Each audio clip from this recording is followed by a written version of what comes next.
Welcome to Moving Iron with Casey Seymour and Greg Peterson, the podcast for anyone and everyone involved and interested in the business of ag equipment. If you want to understand what trends and market forces are impacting the price of your iron, you've come to the right place. Buckle up, it's time to move some iron. Hello and welcome to Moving Iron Podcast. This edition of Moving Iron Podcast is brought to you by John Deere. I've got Greg Machinery Pete Peterson on talking about what's happening in the world of the auction market. Greg, how you doing today, bud? I'm doing well. How about you, Casey? Doing all right, man. Getting used to a little bit of heat, but I can't complain too much. Hadn't been too terribly hot this summer, but it is August, so what else would you expect in a little heat in August, right? It's got to be hot in August, no doubt. All right, Greg, you said we were talking about, before we got rolling here, a couple cells you saw come through that kind of show kind of an area of stability, I guess. Keep building that stability blocks up there of some late model low hour stuff come through and talk a little bit about that. You saw happen there. Yeah, a couple auctions of note here, Casey. And again, 35 years, I just compile this data and then compare it to, similar items and prices. And certainly value all the chatter out there, going to auctions and talking to people and understand all the pressure out there. But again, auction, prices are what they are. So, for example, as we're recording this 2 days ago, there was a kind of a smaller online dealer auction up in North Dakota. Park River Implement, great dealership up there, on sale by Resource Auction. Dennis Biliski and crew do an awesome job all the time, and strong prices on this sale, I thought. So a couple of examples. They had a 23 model New Holland T8 410, 521 hours. That sold for $237,000. And if you just look at the straight numbers, that's the record high auction price on a T8 410. The previous high. Now this was interesting. I can say here that's a record high auction price, but when we look at the perspective, the record price was $220 and a quarter back at the top of the market, December 27th of 22. We've talked about that a lot. End of 22 was kind of red at the top of the heap. And it was the exact same situation. It was a Park River Implement dealer sale by Resource Auction. But that one that brought $220 and a quarter was a 15 model with 1,672 hours on it, December of 22. That was then, this is now. So again, on Monday, we saw a 23 model, 521 hours go 237. Also on the auction, they had a 23 model T8 350, 230 hours went for 206. That came in just $200 under the record high auction price. Sprayers, maybe a little softer. They had a New Holland SP 345F, 1,720 hours, 125.5, and then an SP 300F, more hours on that, almost 2,200 hours for 115 and a quarter. Draper head, of course, there's a lot of Draper heads out there for sale. Yeah. A 20 model MacDon FD 140, 40 foot, brought 55 and a quarter. And I ran some numbers, Casey, on machinerypete.com. You can find the average on any item sold. And on a FD 140 MacDon right now, the average auction price this year is $49,577. But a year ago, that average on an FD 140 was $59,488. And 2 years ago, it was $75,931. So that shows what's happened with the Draper heads there. Yeah. There's one other record they set on a skid steer, a 23 mile New Holland L334. It was like new, only 227 hours. That came in at 49,000. So that was Monday, August 4th, up in North Dakota there. Yeah. The Draper head market is a very interesting marketplace. If you look at rigid drapers, especially, like you see the amount of rigid drapers that are out there, and they're, man, I tell you what, they're tough. And you look at where flex drapers are at, and they're just like what you talked about. You're seeing some, they're not nearly as beautiful as they once were. Like you just kind of laid that out. And it looks at some of the issues that you see with those. It's not necessarily 35, 40 footers, those kind of things like that. It's the number of 45, 50 foot and bigger that you're seeing come into the marketplace that are really changing the way people look at the draper market. But it's a tough time to look at those machines right now, for sure. Well, and if you flip it, it's a buying opportunity. Sure. As again, 2 years ago, almost 76,000 average. Now you're talking under 50. So, supply and demand, there's more of them. And we understand why dollars are tighter. It was another interesting sale. It was, as we're recording this about 9 days ago, July 30th, Steffes Group, also out of North Dakota, West Fargo, but of course they're pulling equipment from all over the place up there. Great event. And some late model stuff I thought did pretty well, actually. They had a 23 model John Deere 9RX 640, 1,045 hours, sold for $516,000. And so far this year, the average price on a 9RX 640 is $477,278. So just over $477. A year ago, not much difference.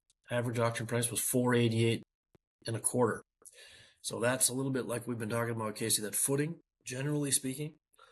Now, there's different ways to say things.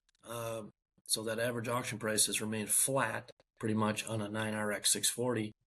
But if you look back 2 years to the 2023, the average auction price was about $597. So last year was the humongous drop down to $488 and a quarter. And then again, so far this year, kind of holding. Similar instance, they sold a 23 model S780 combine up there. July 30th, 344 engine hours, went for $367. And if you look at the average auction price this year, Casey, on a 23 model S780 right now, it's $366,000 and change. Last year it was $377,000 and change. So it really hasn't dropped that much. But again, you go back 2 years and it was $476. So last year it dropped about $100,000. So 24 was the ouchie when dealers were, that ocean of equipment hitting the auction market. Yeah, showed you when COVID hit how little equipment there actually was on the marketplace, because right, it was you can see by pricing just what that looks like. Yep. So this is what it is, right? It's amazing how that works. Greg, when you're looking at the marketplace right now and you're talking to folks, are you seeing, even with you see the price of corn doing what it's doing? I can't say that I can point at any one thing that says things have changed. It feels like, but again, it's not never like it was gangbusters before, right? But it still feels like it's slow and steady. Still, you still feeling the same thing as you look at the numbers out there? Well, those numbers prove it. It's and those numbers butt up against a valuable data point that we both track, and the industry tracks, is ag sentiment surveys. Farm Journal does a great one. Of course, Purdue does a great one. And, sentiment surveys are telling, but checkbook, what do you pay for? What did it sell for yesterday? What did it sell for 6 months ago? And that's what I watch and have been watching for 3.5 decades. One other little thing that I kind of watch is, it ties kind of into land values. And, you watch for blips, either up or down. And so the strong balance sheet factor, to me, a lot of farmers are older than me, done well over the years, good with money. Powder's dry, so when the right piece of land comes up, that's why we see land values haven't dropped as much as people thought. On the equipment side, what I watch is kind of I guess you could say that, like, the toy factor. So the vintage, tractors.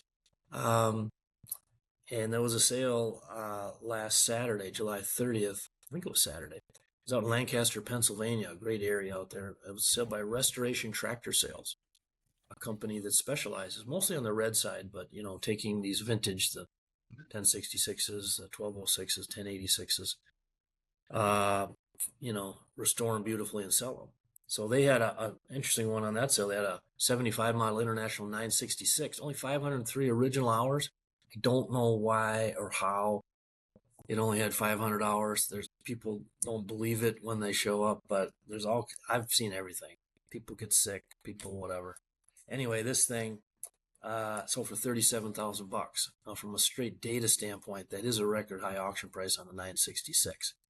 So my point here is that fact jives with what we see on the land market, where that money, the strong balance sheet money, up to now hasn't pulled back hard. And I guess overriding, like we talked about before with the late model stuff, huge drop last year in 24. Now, the biggest downturn I've ever seen was a decade ago in late 13, 14, 15. That took almost 2 3/4 years, and values just went like that. So this late model stuff went like that last year, and so far in 15, it's kind of doing this. Now, rest of the summer and fall, will there be a lot more late model stuff hit the auction market? If there is, then you maybe see that Draper head action where the average falls, but we just haven't seen the volume we saw last year. Yeah. This fall is going to be, there's always a big auction activity in the fall. There's no lack of that by any means, but this fall I think is going to be a little different look and feel than I think we've seen maybe ever, to be honest with you. It's going to be, because typically at the end of the year, you see a lot more consignment, dealership stuff, that kind of stuff going through. But it feels like you're still going to see that level of activity, but it's going to be heavily mixed with auctions from on the farm auctions, right? And you're going to see some of that too. So it's going to be an odd mix of activity, and you throw in the online only side of that, and then those sales that are mixed together like that. The blending of those will be interesting to see how those numbers come out when you start putting those kind of things together. You're right. There used to be a more clear delineation in terms of I guess you'd say the type of auction, where the equipment's coming from. Mm-hmm. But versus a decade ago when we were dealing with that downturn, and now you're right, it's blended. And I'm not trying to sit here and say everything is rosy by any means. When I go out across farm country right now, I am running into more reality of pain, and difficulties, and people having to sell.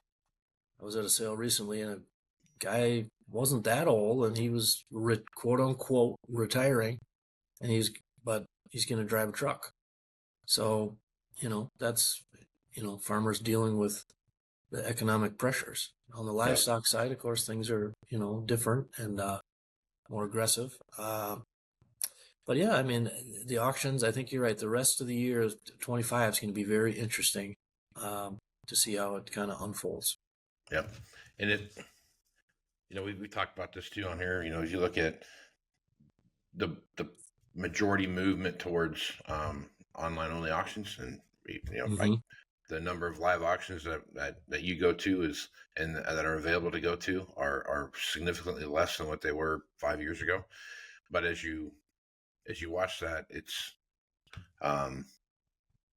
it'd be interesting to watch how pricing for equipment change or doesn't change, or whatever it is that it does.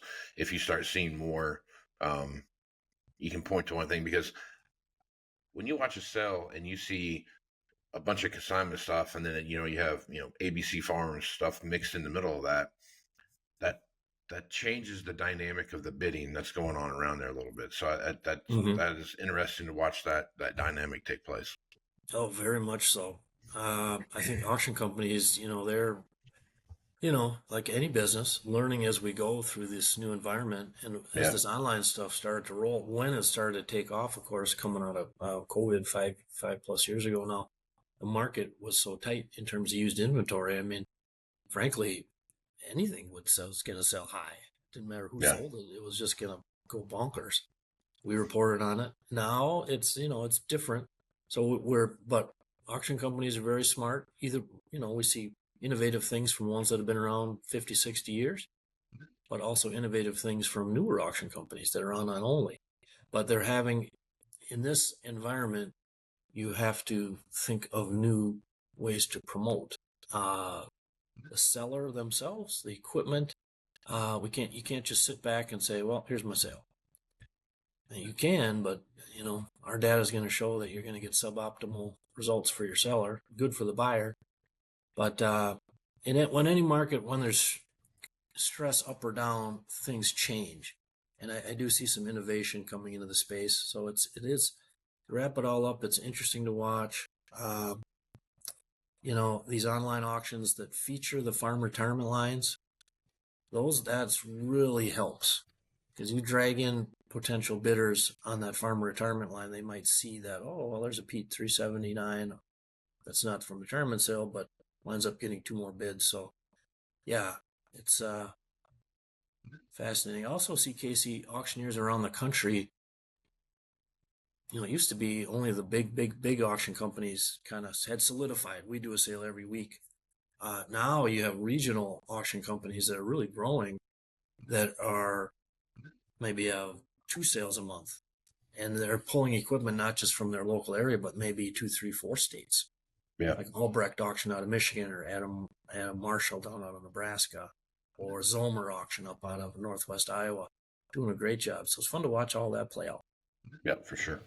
For sure. It's definitely a changing environment, and it's, I've talked about this a lot with guys on this podcast and just in general, where generationally things have changed so much now that the differences between, grandma, grandpa, mom, dad, son, daughter, the gap between son and daughter is a wider gap that is widening quickly, and because of so much different, from a technology perspective and how people get their information and all those kind of things. It's just not the same gap that you saw between grandma, grandpa, mom, dad. That is really a good observation. It's spot on, and it's affecting business. Yeah. Whether you're a farm equipment dealer, whether you're an auction company, farmers, obviously. So yeah, I guess that's what keeps us on our toes, is that Exactly. things don't stay the same. They Yeah. keep changing, even in our business. I mean, yeah, hey, bring it. That's always been I try to keep, despite the gray hair, grumpy old guy on the front porch. It's like change is, it can be brutal, but it's also awesome in the opportunities it presents. It's like, you want to sit back and do it the old, hey, fine, I'll just blow past you. That mindset of like leaning into change for how it can make us better as a dealer, an auction company, a farmer. Farmers are great about that, and they've had to be, because their margins are so tight and it's so cyclical. So that part to me is fascinating to watch how we all get better as we go. For sure. All right, Greg, good place to stop. Folks want to have you come speak at an event. The easiest way to do that, just go to machinerypete.com, click the contact page. Yep. Or upcoming auction events. Gosh, we love going out to those. We do have a fun one coming up on Monday, Casey, August 11th, an in-person auction up north here. It's in Bronson, Iowa. It's by Brock Auction, folks. You got to see this sale. Go to brockauction.com. It might be the best line of versatile tractors I've seen on a farm auction. So that's going to be fun. We'll film it for the TV show. And then, folks, come join Casey and I where I live in Rochester, Minnesota. Yeah. On Thursday, August 11th for Yield Academy, the last day of crop tour. Casey and I will be there meeting with you folks. So we'll invite you to come up. We'll have a great time and a great event. So looking forward to that. Yep. August 21st. Check it out. We'll be there. Is that like a tour stop? So we get T-shirts and all that kind of stuff that we get, right? It's one of those things. So hey, now we need to talk to Farm Journal people about that. The T-shirts. Yeah.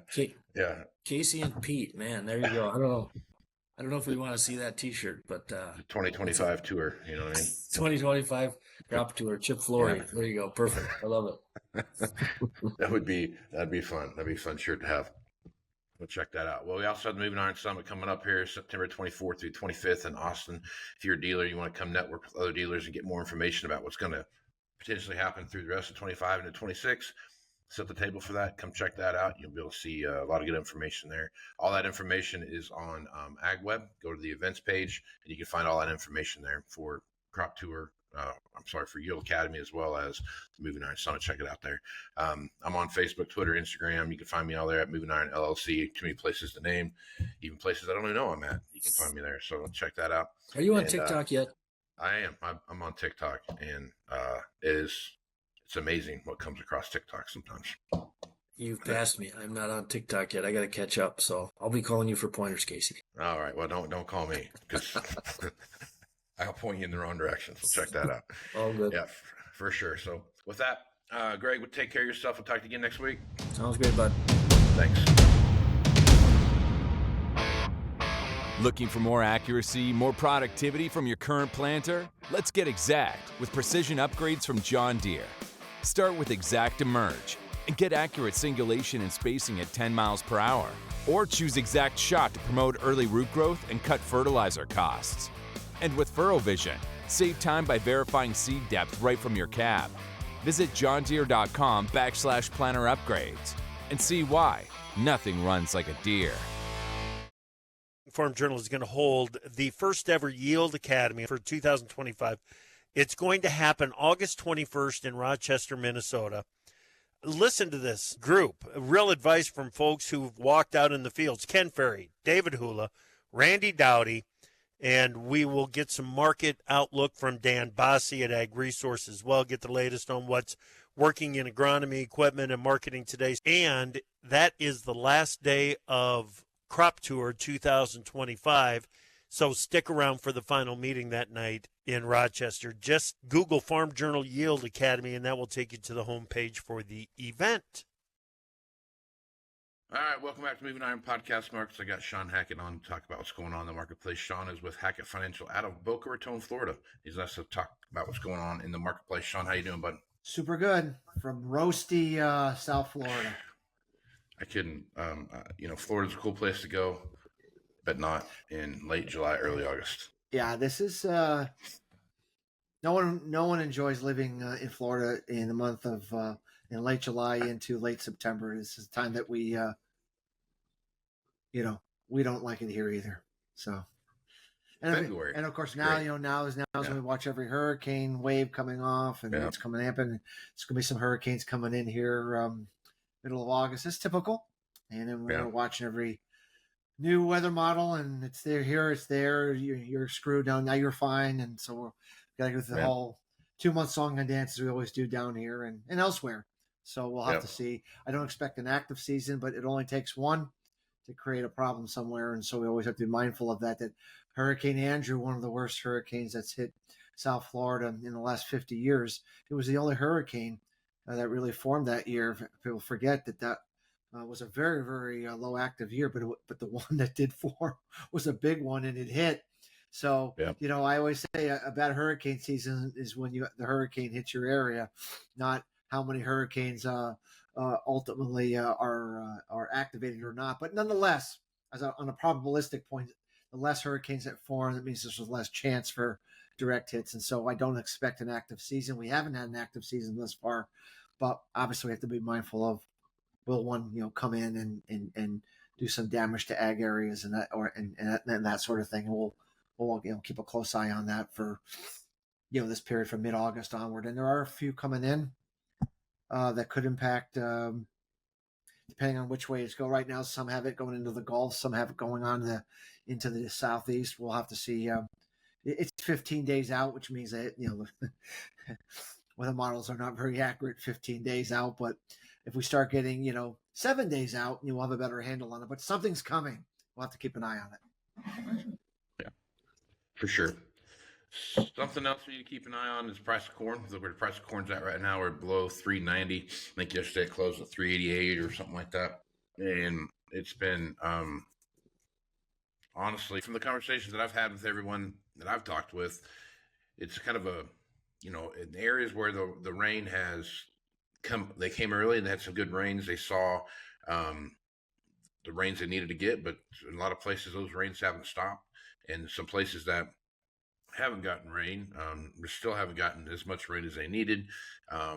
This tassel wrap thing that's going on, and it's not as rosy of a picture when I talk to people that I'm hearing when I listen to the news and other agencies out there. They're acting like this is going to be the absolute single best crop the U.S. has ever produced when it comes to corn and soybeans. So I guess, Shawn, as you're looking at that, what are some of the stuff you're hearing, and what's your reaction to some of the stuff that you're seeing? At face value, if you look at the fact that this has been the third rainiest growing season in 50 years, not only and that we haven't had any high extreme heat for the most part. Based upon that, and based upon the condition ratings from the USDA being, on the higher side of an historical average, all else being equal, you would think that we would get record yields and a record crop, and that's what everybody's going with. But if it was, I wish it was that simple. It's not that simple. If all you had to do every year was take the condition report and say that's what the yield's going to be the easiest thing out there, but nobody ever gets the yield right. What happened last year? We're supposed to have a record crop, all above trend line yields at this very time. Everyone was projecting 190, 188. We're seeing those numbers again from some outfits that shall not be named. And of course, we came in at 178, and they were just look completely foolish in the numbers that they were putting out. They're doing the same thing again this year. So why do I believe that these numbers that they're coming out and that the USDA might come out with here on August 12th is going to be incorrect? First of all, when you plant 95.5 million acres, which is a near only one other year have we ever planted more acres, you have to plant fringe acres. Fringe acres mean those are acres that are not your most productive. They don't tend to produce the biggest yields. They have a soil quality. It's just not the best ground to grow corn. It's very, very hard to grow yields as high as people are advocating, strictly on the fact that we're going to have so many fringe acres that are going to be factored into the mix. It makes it almost impossible that we could produce the kind of numbers that some of these outfits have been putting out here in recent days. So that metric alone says to be very skeptical of what you're hearing from many out there who are notoriously biased to it's always a big crop everywhere all the time. There are biases, and so you always have to look at a track record of what somebody says and such. But that's the first thing. The second thing is you have to understand the agronomic cycle and what makes a crop produce a big yield. I mean, we've had the years where the moisture has been fairly well below normal. We've had a record yield because the timing of the rains. There's a lot of things that come into it. So the way I look at it is this: yes, we've had very good rainfall. We've not had like a 1993 that was so rainy that it was problematic. But some areas, as you correctly stated, have gotten too much rain, flooded out areas, disease, insects. I mean, these are the things that happen in areas that get persistently too much rain. And those areas that got excessive rainfall were in the fringe areas to the south for the most part. And so those areas are not going to deliver for sure. Now, the other factor is, even though we did not see extreme high daytime temperatures, which normally is good, I mean that's going to pump up the yield, we have seen a long and a high number of warm nights that we've talked about on your show before.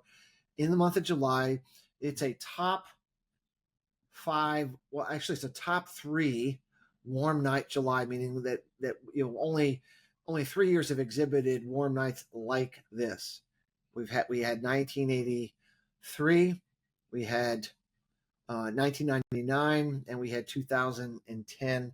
So this is one that's right in there with those 3. When we look at the weather that has transpired, 2010 continues to show up as like almost a 92% correlation coefficient in terms of the weather that has happened. How many warm nights? Where were the warm nights?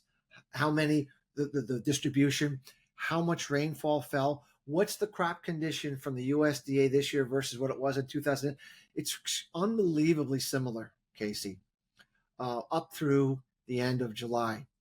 Now, the one thing that that 2010 did also have, it did have a warm August, not because of high daytime temperatures, although it was warmer in August than it was in July, but because of an ongoing warm nighttime temperature, which hurt grain fill in terms of corn kernel fill, and also hurt pod setting, pod filling, all those things that increase yields on soybean in the month of August. And even though we're starting off the month on the cooler side, all indications are that starting the weekend and to the rest of the month, we're going to see a warmer daytime temperature. I wouldn't say extremely hot, but warmer than July on a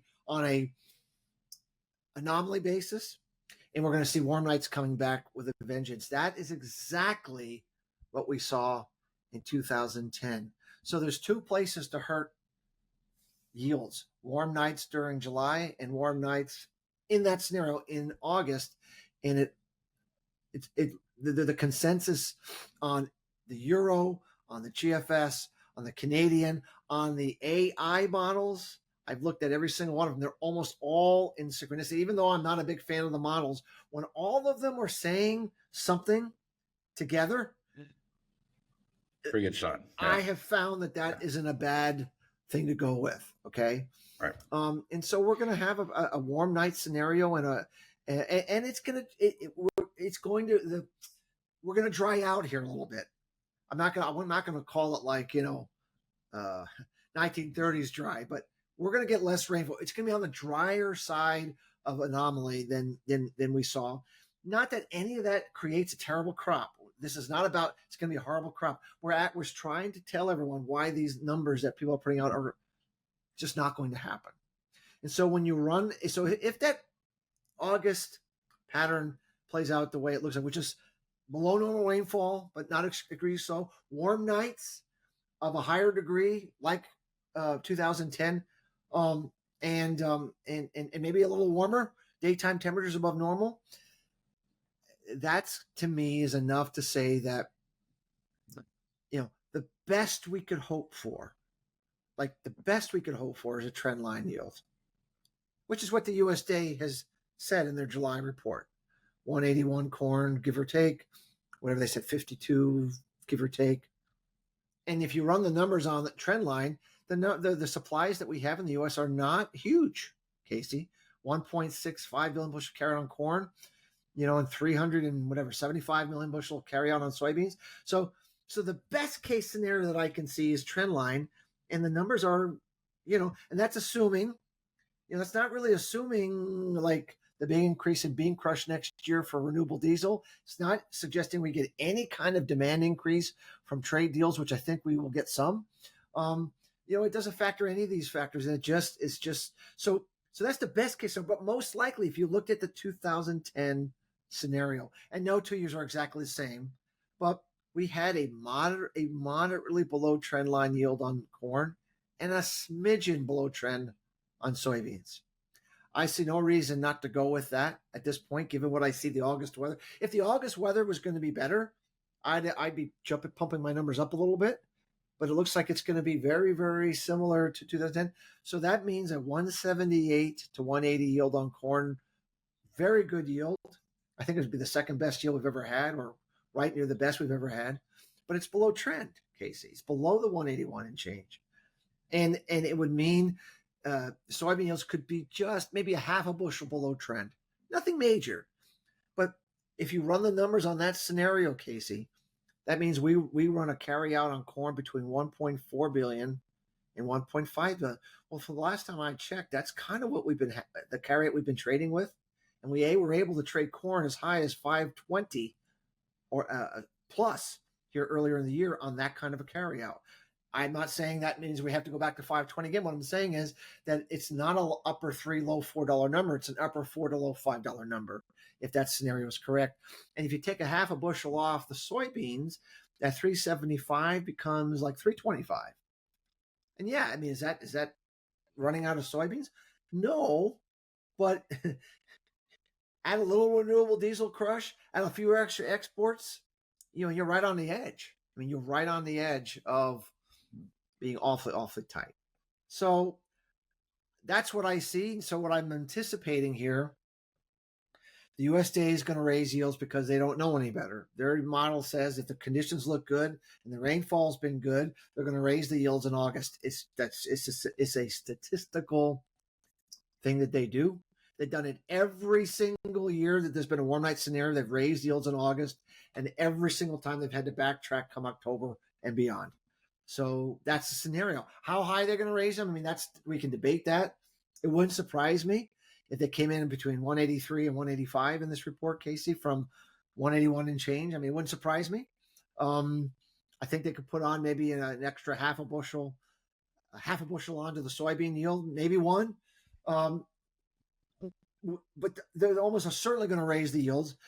The carrots are going to go up, and we should get a final bearish reaction like we did last year, where the market overreacts, panics, and then gives you what I call, in technical terms, the bear trap. It means that you you convince everyone that the only pathway forward is to the downside, and then the market turns back up and leaves an island of bears stuck selling the low, as they typically do. They sell the low. We get everyone selling the low. Farmers sell the low because they have to. They can't store it. They didn't sell it early in the year when they had the opportunity, so they sell the low. I mean, it's a consistent feature of why we make lows in August.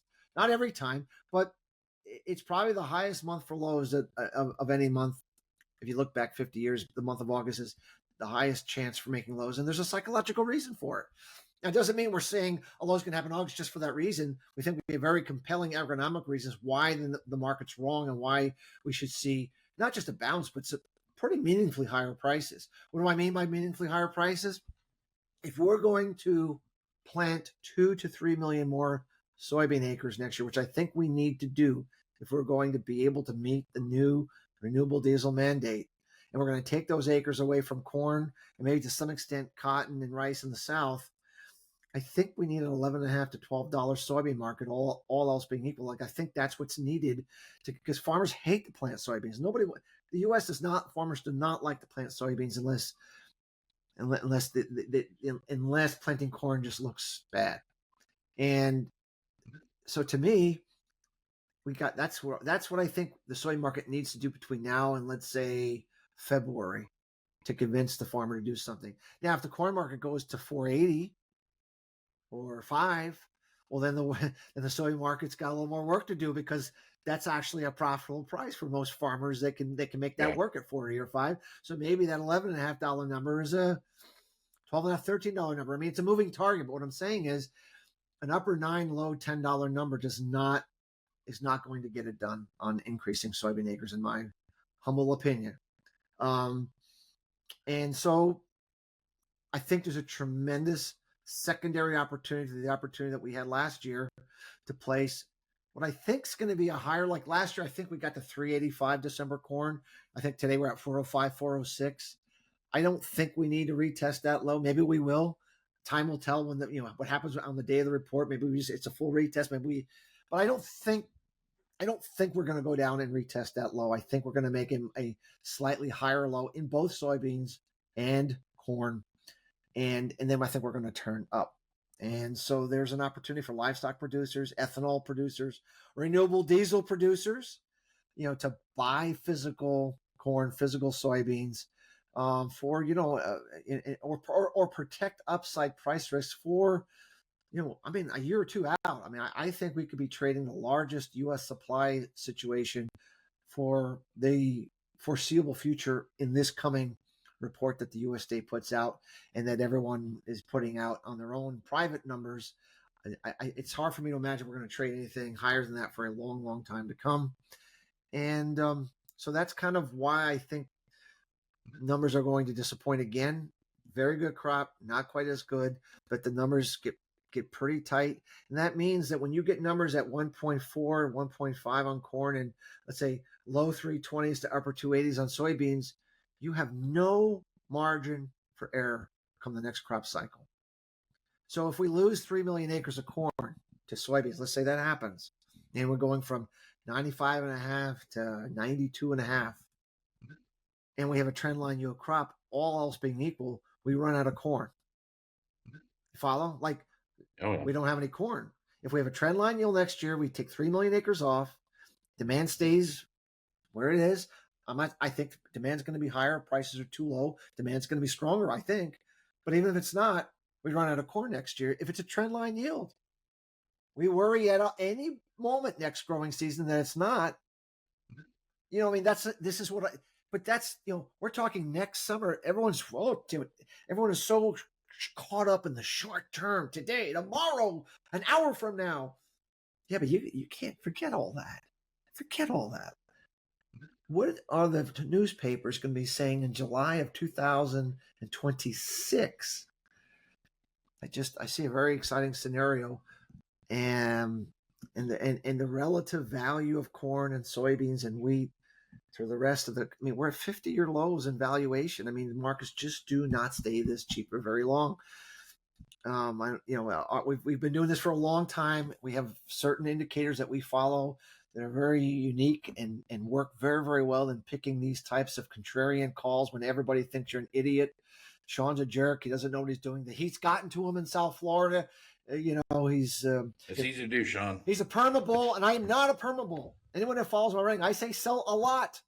Like I'm very bearish some soft markets. I mean, people think I'm a perma bull. I am not a perma bull, but I'm a perma bull when my indicators tell me to do so that have historical precedent over 40 or 50 years that have worked a high percentage of the time. Yeah, in those times I am a bull, and I'm a bull on grains right now because there's no reason not to be. If you're thinking rationally, objectively, and you're not thinking with your emotions, there's no reason to be negative on grains at this cheap price level. It makes absolutely, positively no logical sense why prices will stay here or go demonstrably lower over the longer term from where we are today.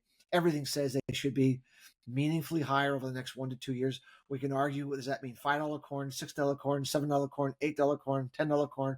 We can argue all day long what it means, and all that is dependent upon a lot of different factors. But what it means is this price level is not sustainable, period. End of story. And if you're a farmer, I'm going to say the same thing I said in 2020. I'm going to say the same thing I said last year. I'm going to say the same thing this year. Only sell what you absolutely positively have to sell, and not one bushel more. Anything you sell here, in my opinion, is going to be a mistake in the intermediate to longer term. I understand if you have to, you should try not to be in a position to have to do that again in August. But just understand if you need to do that, only do the minimal amount.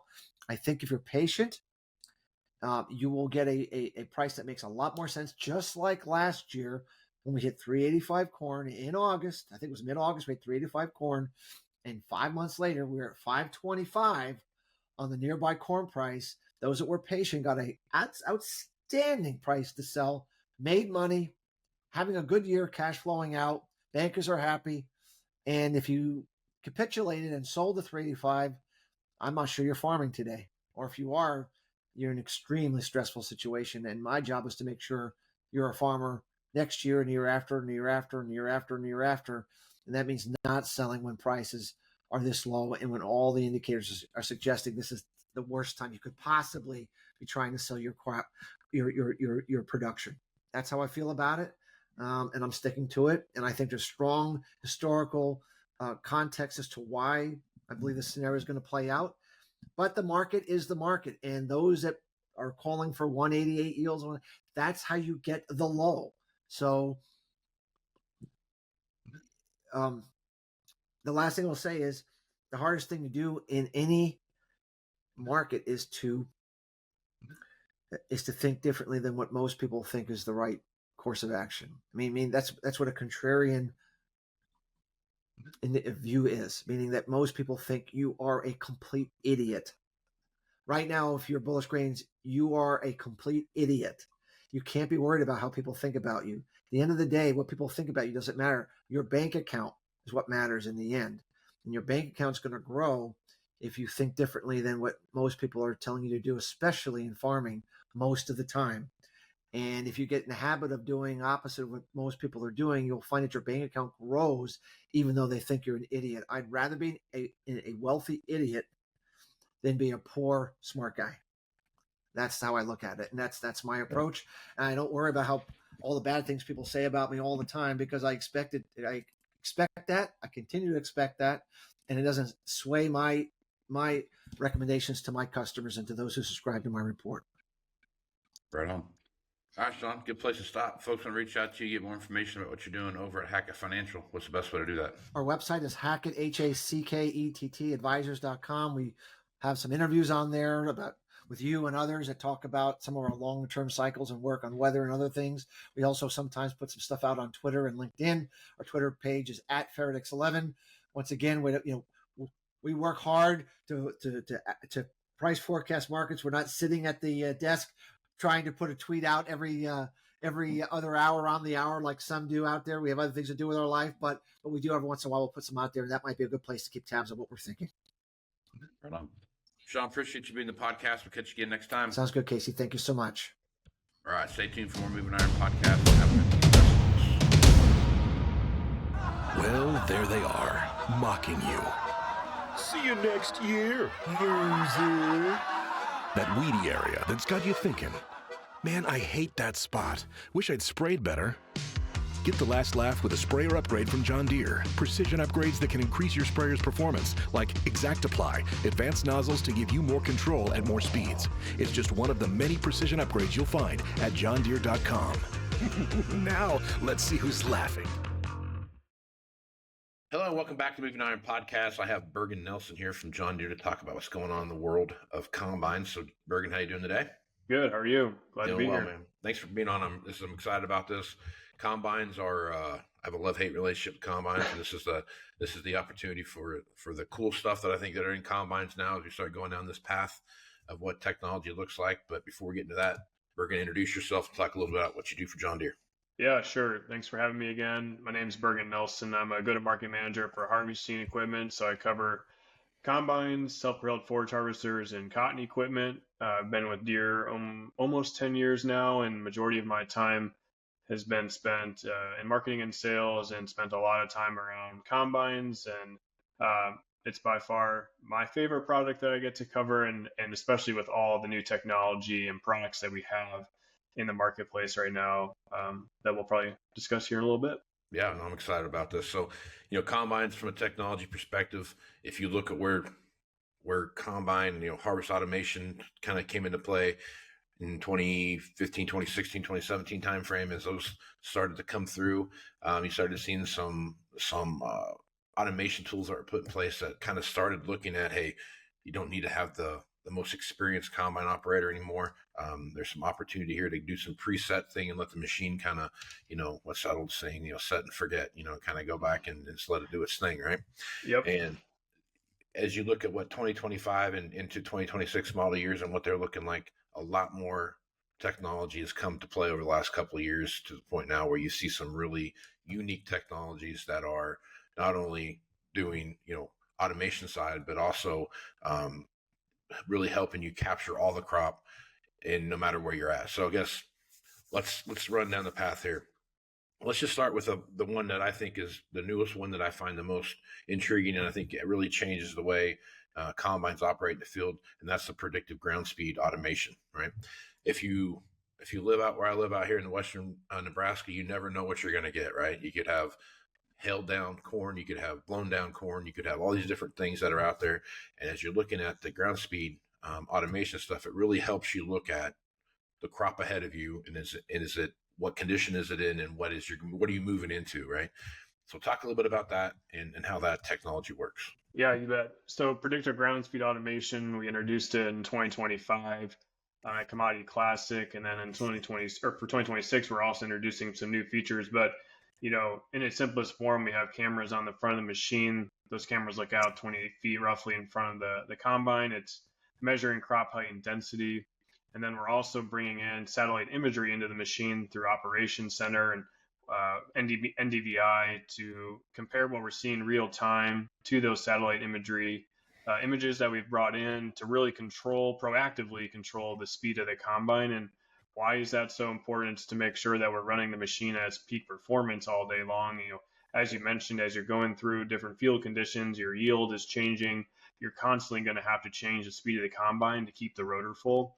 And so predictive ground speed automation does that all automatically for us by being able to sense what's coming into the machine prior to hitting the rotor, really increasing the productivity out of all of our combines, whether it's an S-Series combine or an X-Series combine.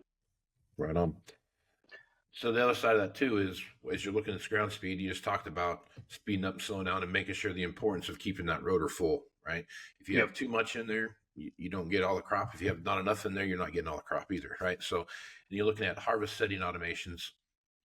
That to me was one of the cool things I thought got introduced, way back, what had been almost 10 years ago now. Amazing how time flies, but it's been almost 10 years since that's been out. As you're looking at the variations and the iterations that you've seen in the overall harvest automations, talk a little bit about that growth along that technology structure.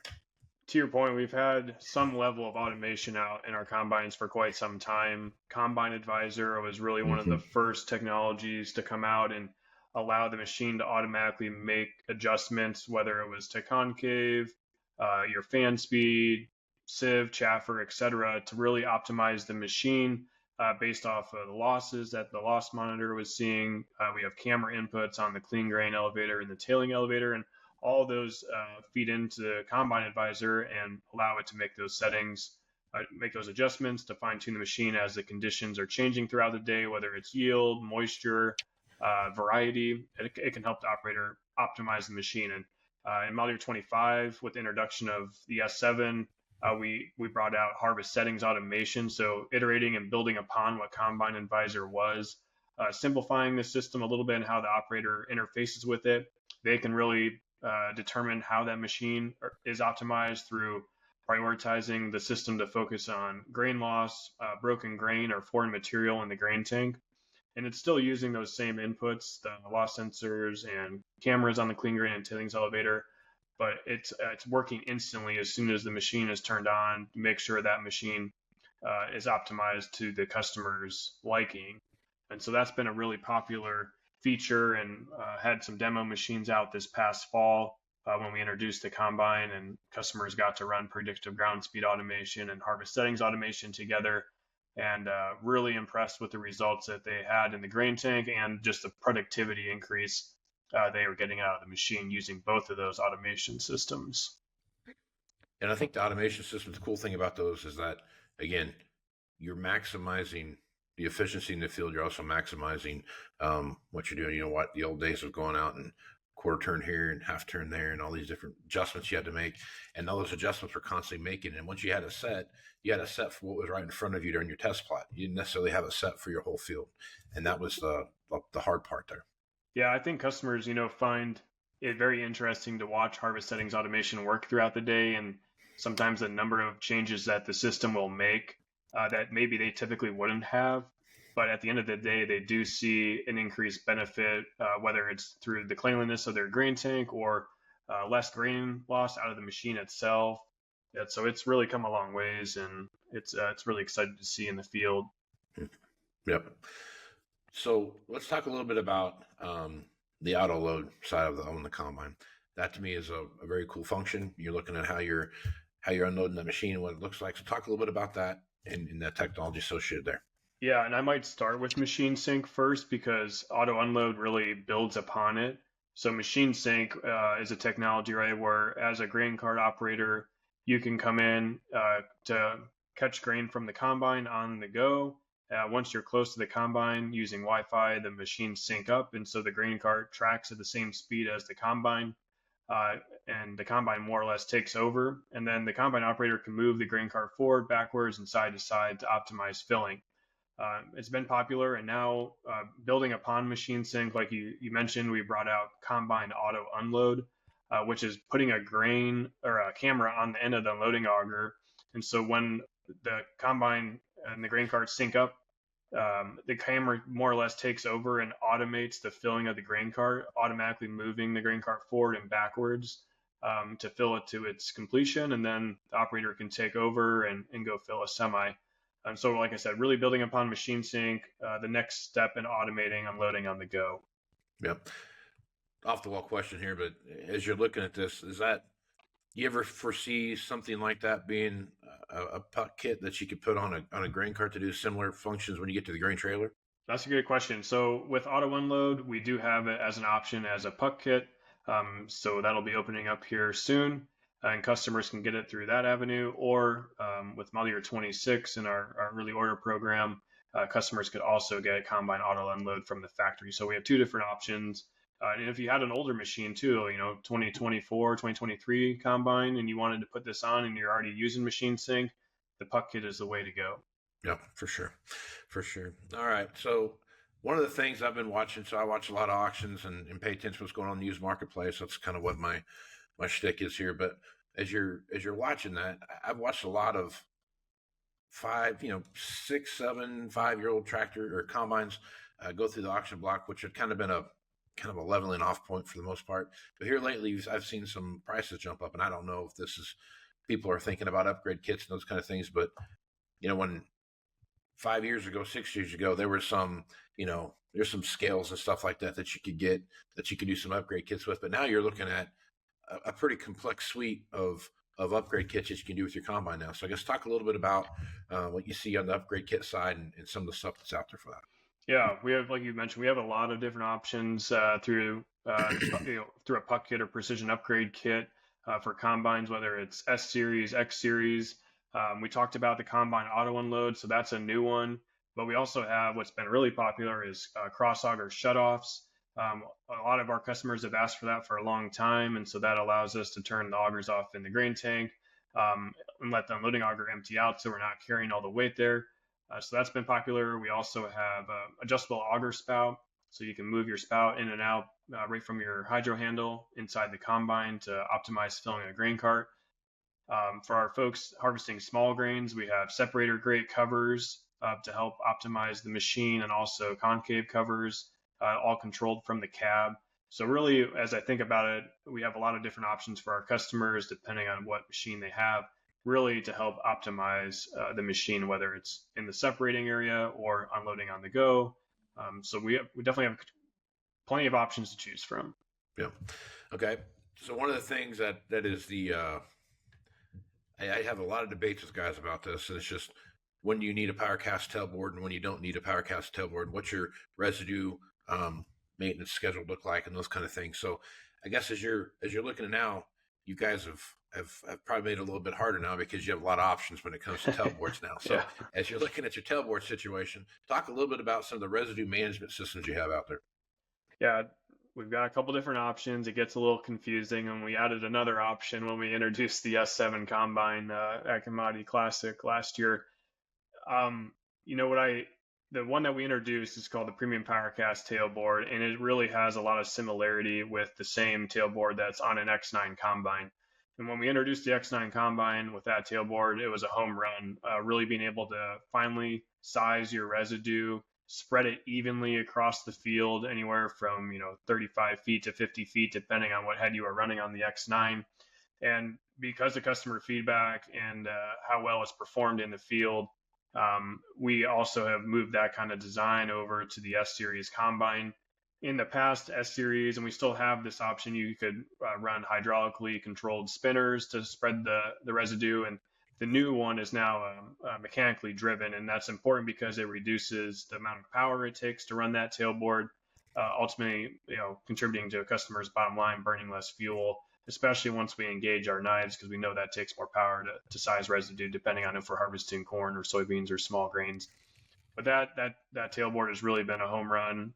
And like I mentioned, we had demo combines out this past fall, and customers got to experience that for the first time on an S Series combine, and really enjoyed its the capabilities that it has, and being able to evenly spread residue. I think that's an extremely important topic. We think about harvesting corn and getting the crop out of the field, but we're really setting up the field for success with our residue spread for the next year, and having that even spread is extremely important. And so I'm happy with how that's performing. But we do have other options if customers don't want to go to that ultimate premium option. We still have our normal PowerCast tailboard that hydraulically spreads it through the hydraulically controlled spinners, and then just our normal vane tailboard as well. So we have options for all customers depending on what their need is.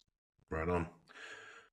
When you look at where things are headed, basically what we've talked about here is all the components needed for full autonomy. So as you're looking at how these things are playing out, there's a lot of direction headed that way. Talk a little bit about how autonomy fits into this and what that might look like.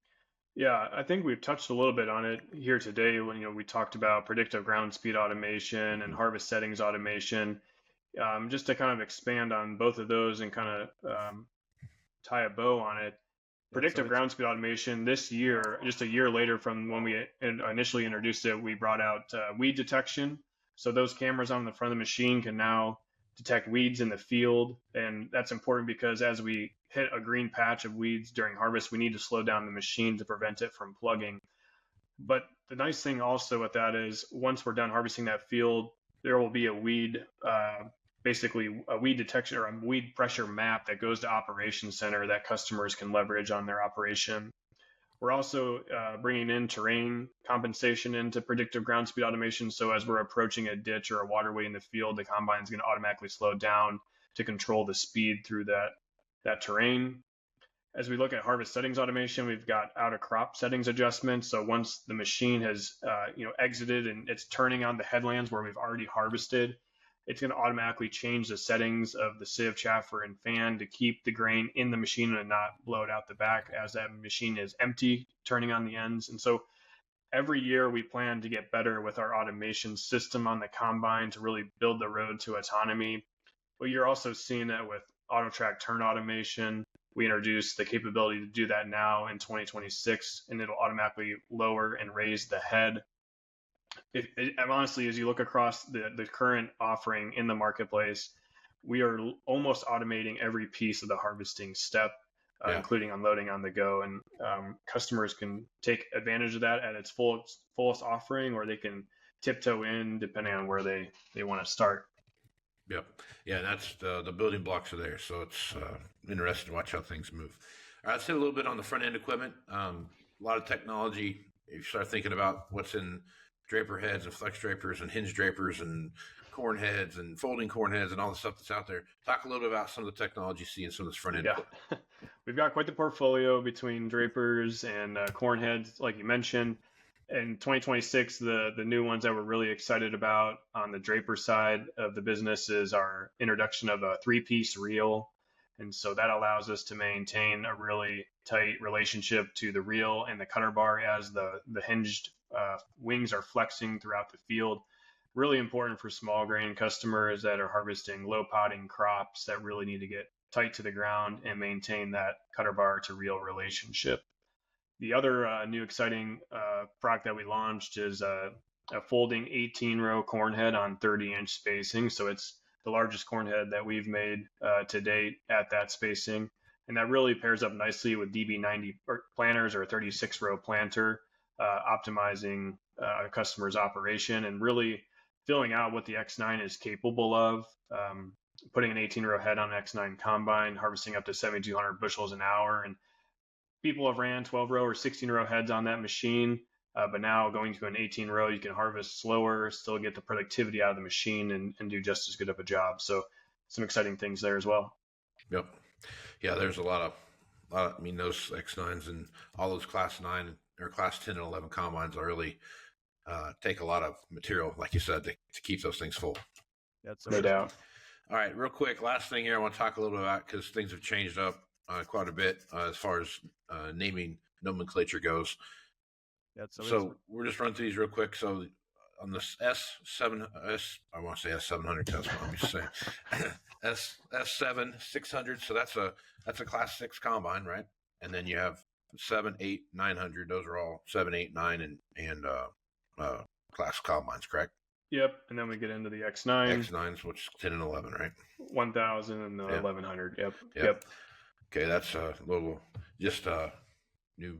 I got to retrain my brain now to go. For the longest it was time, tough for me at first, and now I've finally said it enough times that it's S7 and then the number. Yep. Yeah, I'd had the same problem going from the S6 to the S7. Now we're another S7. It's a transition. Yeah, transition period. So, well, good thing. Bergen, I appreciate you being on. Anything that we missed you want to make sure we talk about?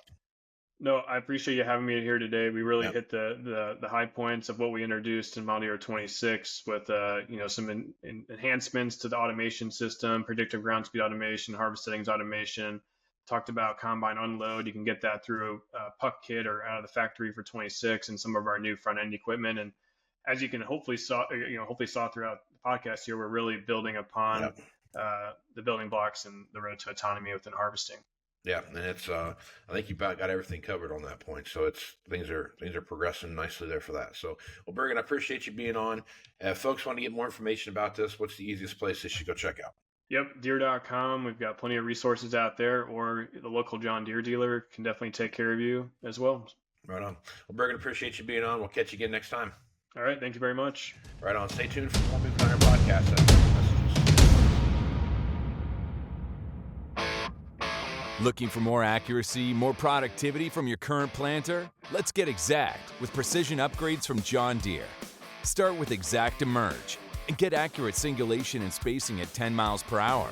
Or choose Exact Shot to promote early root growth and cut fertilizer costs. And with Furrow Vision, save time by verifying seed depth right from your cab. Visit johndeere.com/planner upgrades and see why nothing runs like a deer.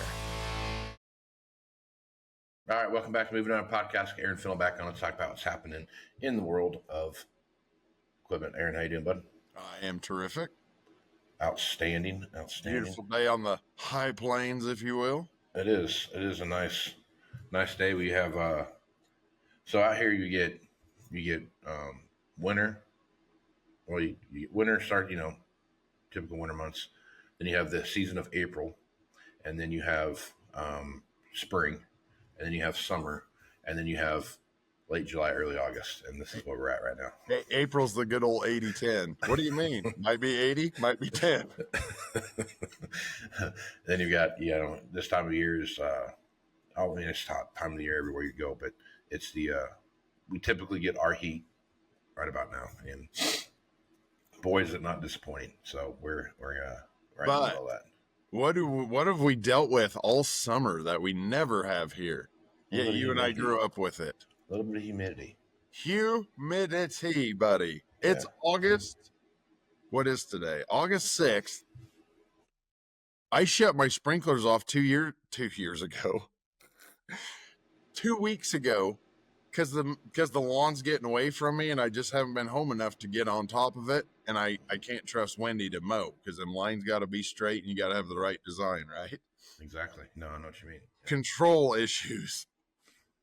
So I shut it off. Dude, it's green, and good luck catching up, because it's growing every day. I can't believe how green it is everywhere. Yeah. Everywhere. And it is August. Yeah, typically you see the ditches are kind of burned up a little bit, and they're not burned up at all. So it's just been and we've gotten plenty of rain this year. And it's not just our little pocket in Nebraska, West Kansas, East Colorado, West Texas. Yeah, I sold a corn head to a guy in West Texas. Never planted corn in his life. The insurance told him no more insurance checks for cotton because it burns up every year. So we're done. So he planted 4,000 acres of corn, just have something out there. He's like, I got 4,000 acres of 150 bushel corn. What am I going to do with this? Yeah. Like, well, okay, here's how the process goes. Yeah. He goes, I had no intentions of doing anything with this. Yeah. Yep. So here we are, man. Yep. There's going to be a lot of corn. I think this is what happened. The tassel wraps, because that being the top of the plant, that created a shift. Sean would probably vouch for all this, by the way. I'm sure he would. Created a shift in the upper level currents, which created, instead of that corn sweat, it built more of a corn wall. So the storms are staying here and raining here, which has then made up for the lack of bushels over there because of tassel wrap in the Midwest. The high plains is probably going to average 180 bushel dry land, man. It is berserk. Mm-hmm.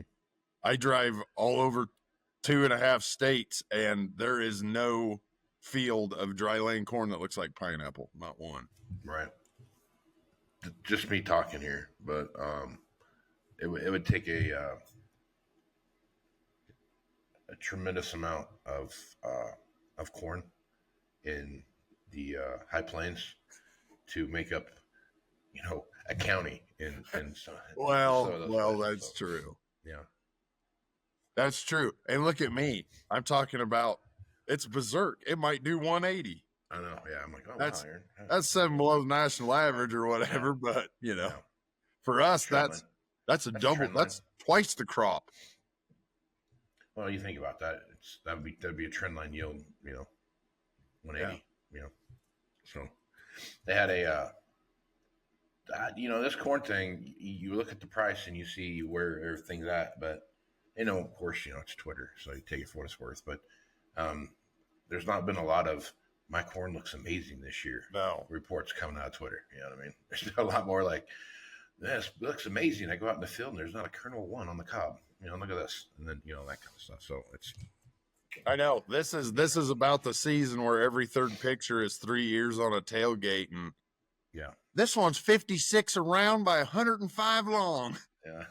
Well, that's 3 million bushel an acre. Good job. Yeah, and you're getting ones where you just see them, like the guy pulls back the husk and he sees everything, and it's just there's no kernels on the cob, So I think it's a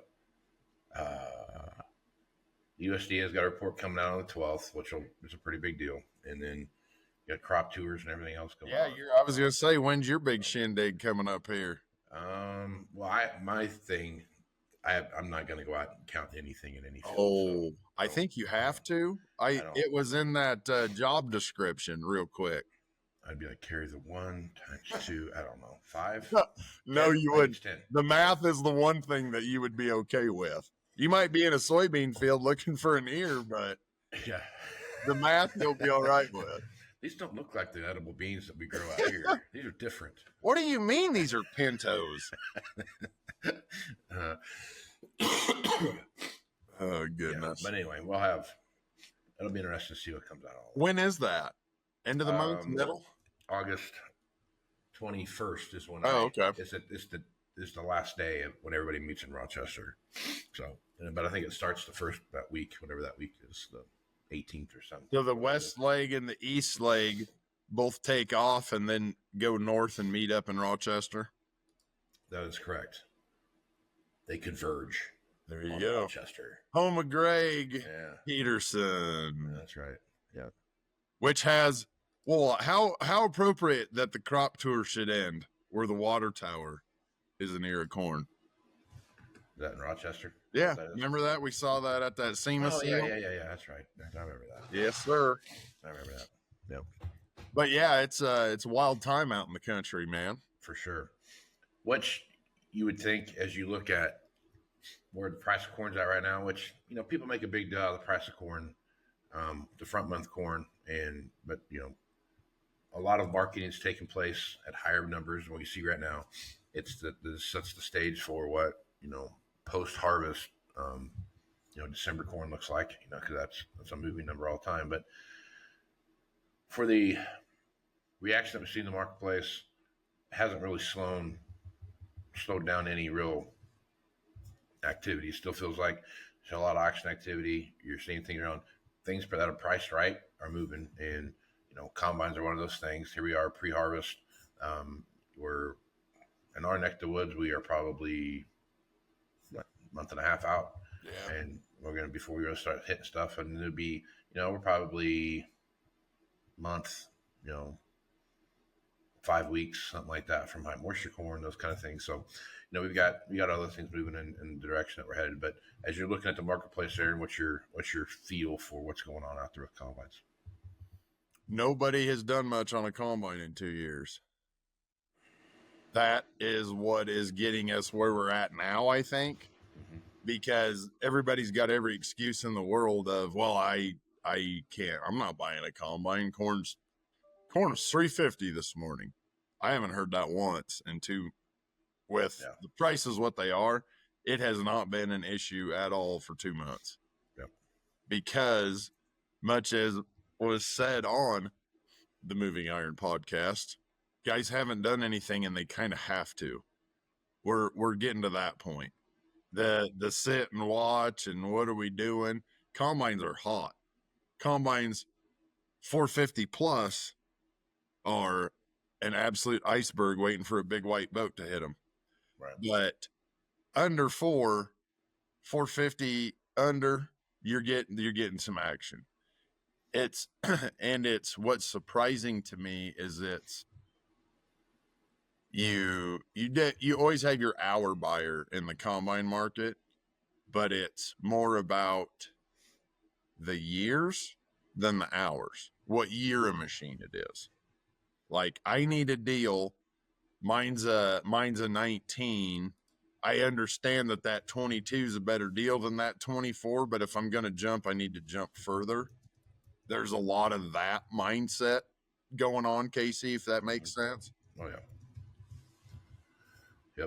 might buy a 24 with a few more hours than the low-hour 22 just to update, to truly for the update portion of trading. Yep. And there's a lot of, as we've talked about on here, I need just this level of machine because then I can add to it. Right. Or just like the planter thing, the sprayers. You want See and Spray, it takes this level and then you can start stacking. Yeah. That's what guys are looking at in the combine market as well. I need X year because then I can, I can puck it up after that, man. Yeah. And there's a lot of that. Yeah. As dealers are doing everything they can to get these machines moving, even goofy videos, part of that is kind of an angle toward the stair steps, if you will. Like there are different programs for 23s and 24s than there are 22s, because that's kind of your benchmark to start jumping up, right? So it's so different than, the 70 series got everybody kind of full, and then, hey, let's get active and do this. Well, it was kind of like, here's a channel. Yeah. When you're in the S700, you got to be careful with that because it's an S7 series. Right. But in the S700 series, there's so much more tech involved. Right. So in a way, all of your mammerings for years were right. Tech is that important. It's just still on the great big machine that I care about. Yeah, they have the technology side of what the way things have been set up.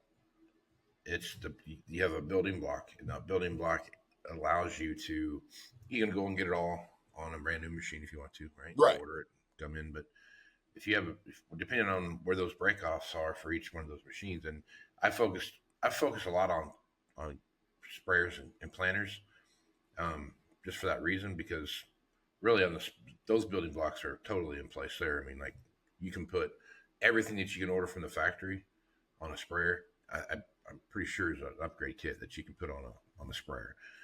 Now they might not be exactly the same. See and Spray is not exactly the same as what you get from the factory. Premium and Ultimate are different, but they're still, one's a dual solution, one's a single solution, those kind of things. Right. But you're starting to see that bleed over into other platforms, right? So for sure. What you're seeing on the combine stuff, I mean, there's always been some combine upgrades up there, but it's been, you can put Combine Advisor on certain things, but it was just more the kind of the lower component side of that. But now what you're seeing on the component side for combines is totally, that door is wide open now. I mean, so there's a lot of things you can go in and do on those things. And I think the thing that I look at, I did a presentation for a group of folks the other day. We were talking about, I was explaining how used equipment, trend lines developing and those kind of things. And one thing I'm paying attention to and have to for a long time is how upgrade kits fall into that. And I started putting together like, okay, so if I have a sprayer and I'm going to do these things, X, Y, and Z, I had 5 different ways to buy a sprayer now. You know what I mean? Keep the one you got, you trade your one in, you on another used one, trade the used one in on a new one, or upgrade the one you have, or trade it in on a used one and upgrade that one, right? So I'm like, after a while, I was like, holy crap, man, this is, well, it used to be a pretty simple decision tree, right? Keep what you have or trade it in, right? That was on a new or a used one, right? You had like 3 options. I got a 4710. I want a 4720. Done. Now you're doing that, and I started walking through that. I'm thinking to myself, it's you're opening the door to a completely new way of truly understanding what you're buying, where you didn't have to do that before. Yeah. When you start looking at, like the idea of, so right now you can go all the way back to, I think, like on a sprayer, you can go back to like 2015, right? And put independent control nozzles on on a like a 4930, right? You can put that on there, and then you can kind of increment that up to. But 2018 is the hard stop where everything fits, right? And so when you're buying something now and you're looking at this, you're going like, well, shit, man, that's a pretty good deal on that 2015 R4038 sitting over there, right? You're like, well, but I should buy the 2018 R4038 because, you know, that's the hard stop, and I can get my Lego kit out and put stuff together and stack everything up and put it together the way I want it to when I want to do it, right? Exactly. And you're starting to see that on all these machines, and especially on combines, and you're starting to look at how does that affect the 1 year roll cycle on combines? You know what I mean? I think that's you start looking at custom machines and those kind of things as they start rolling out. Where's that hard stop? Because the biggest reason for the 1 year roll on a combine, obviously, it's out of warranty, right? That's number one thing.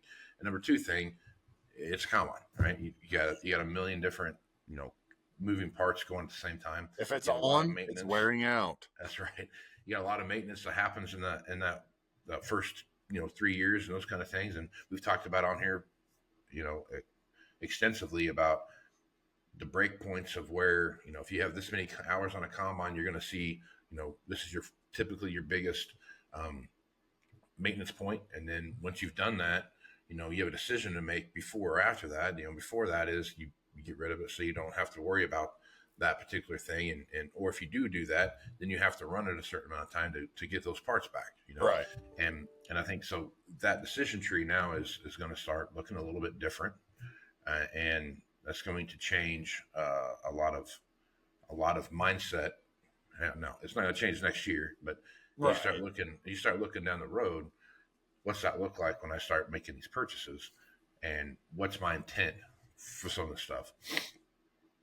I can make the argument, especially with planters and sprayers, especially planters, that why would you trade in this planter you have? If you're looking to upgrade technology, you can upgrade it with significantly less dollars and get the same amount of, and get the same bang for your buck, right? Now, there are a lot of things that go into that when you start looking at, I got a 2018 bar and I'm using 2025 row units. What do I have? Type of thing. That's the conversation. I love going to the Moving Iron Summit and sitting down and having a beer, and just throwing that match on the fire, and watch it take off and run, because you have a conversation point now for the next 2.5 weeks. It makes me take off and run. Right. Right. So what's that look like, and how does that work? I think you can make the same argument on a sprayer, right? I mean, you could start running through there. We start looking at engine components and wheel motors and hydrostats and blah, blah, blah, blah. That factors into all that. But the combines are slowly going into that phase, because if you look at the technology that's on these combines now, it's not a new rotor, right? It's not a new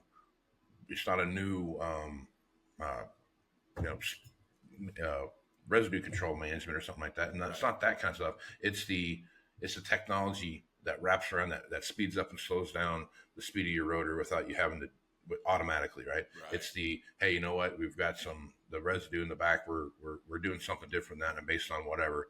That's what all those controls are doing now. And so when you're sitting in the cab, it's doing all this stuff for you. You're watching your stuff coming in and out of the bin, and is it clean or not, and how clean is it, and all these different things are happening, and all the adjustments are being made to offset the amount of debris that's coming through whatever. So that's the difference in what we're talking about here. It's not, you're not like, hey, upgrade kit's coming out, we're going to take the old rotor out and put a new one in, right?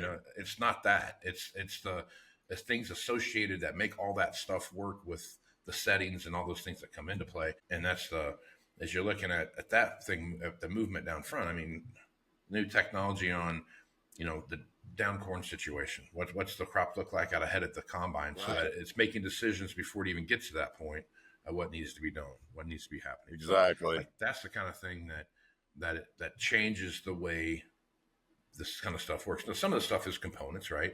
If you look at, boom purge and those kind of things on a sprayer, like that's a component, right? Right. But at the same time, it's plumbing and those kind of things, but it's also controlled by, various components that are It's there because the fancy monitor allows it to be there. Exactly. Right. And those are the things that you're looking at. So those components, as they come together, that's really going to start changing the way people look at all the things that are out there.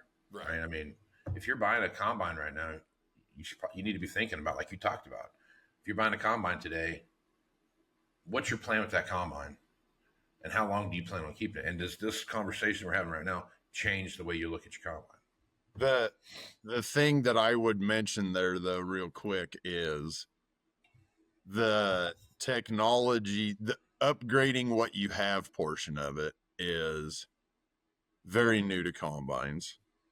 And there's not just, so the world knows that they're not going to go make their 670 and X9 by adding a controller. Right. Right. Yeah. Well, we put in this G5 and now I can pick 16-row Stockmaster. What? Yeah. That's what we're talking about. Yeah. As another thing, and this kind of falls on the company, kind of falls on the dealer, is this is why you saying that is a match. Nobody really knows what are we doing with this stuff. Right. No, it is not full bore 25. It's 75% 25. Right. So is it 75% 25 value, or is the two together, the 18 bar and the 25 row units, more of a 22, let's say? 22, yeah. 14 guys are going to look at it 14 different ways. Oh, yeah. And come up with 14 different things, at least 10 different things, because we're all used equipment guys, but there's only so many ways you can peel an orange, right? Right. But there will be as many different ways to do it as there are possible. And until that, and as dealers, we all know that. So everybody is never real, hey, let's cover the earth in pucks, because we don't really know what to do with them when they come back. Right. We have had, at 21st here, we've had a couple planners, and they were our signature planner, 1725 CCS 16 row. So that's not a hard, there's so many of those that are running with, that's a fancy configuration of planner, but that one might not even have row command. Right. Because I'm not sure if we need it, and it'll save $1,500 on a $200,000 planner if we don't get it. It was one of those discussions. It really depends what it is. If you're getting into, this was a 21 1775 24 row, and it's electric, but it's not everything past that, stop. When there are just certain levels where you can't, unless the guy is keeping it. I've seen dealers take that planner and puck it. Yeah. You can't do that. In order for the puck, another thing, in order for the puck to work, it needs some use out of it before it comes back to have used market digestibility, even though it's completely upgraded. I think that's a substantial fact. We've done that we did it on a couple items ourselves to use as like a demo unit. And that's a lot harder hurdle to jump than it is a trade that was pucked. Right. So that's something to keep in mind, fellow dealers, as what if we don't do it? Yeah. I mean, I think there's a lot of, again, the decision tree has a lot more branches on it now than ever had before. And that's and they're getting more branches as we talk. So the decision tree. Yeah, just keep thinking about it. All right. You can catch me on Facebook and TikTok under High Plains Wholesale. Also on Facebook as Aaron Fintel, and on Twitter as Aaron Fintel. You'll see the same video special all 4 places. So choose which platform. You can also call me. My number is on every one of those videos, 308-760-1193. Or you can email me, afintel, 1L, at 21equip.com. Right on. I am at Facebook, Twitter, Instagram, LinkedIn, TikTok, I'm all over the place at Moving Iron LLC or Moving Iron Podcast, one of two. Go to AgWeb to listen to the video or listen to the audio version of this rather, and go to Farm Journal's YouTube channel to watch the video version of this. You can also go to Farm Journal TV and you can check it out there on demand. So it's great. Just watch it whenever you want to, all the times you want. It's great. So check it out there. I will be at the Moving Iron Summit, so Iron, September 24th through 26th. Still got time to get in there if you're looking to do that. We got still have just a few slots left, filling up pretty quick. If you're interested in being a part of that, I also will be in Rochester, Minnesota, with Greg Peterson, August 21st, to do kind of a Q&A roundtable thing about where we see equipment going and what that might look like. So if you're interested in checking that out and you're in the Rochester, Minnesota area, I'd love to see you. Stop by and say hi. So with that, I am Casey Seymour with Aaron Fennell, Sean Hackett, and Greg Machinery Pete Peterson. So Moose Iron folks, out. Thanks for joining us. We'll see you again next week. And remember, Moving Iron is available on Farm Journal's YouTube channel and anywhere podcasts are found. So until next time, let's move some iron.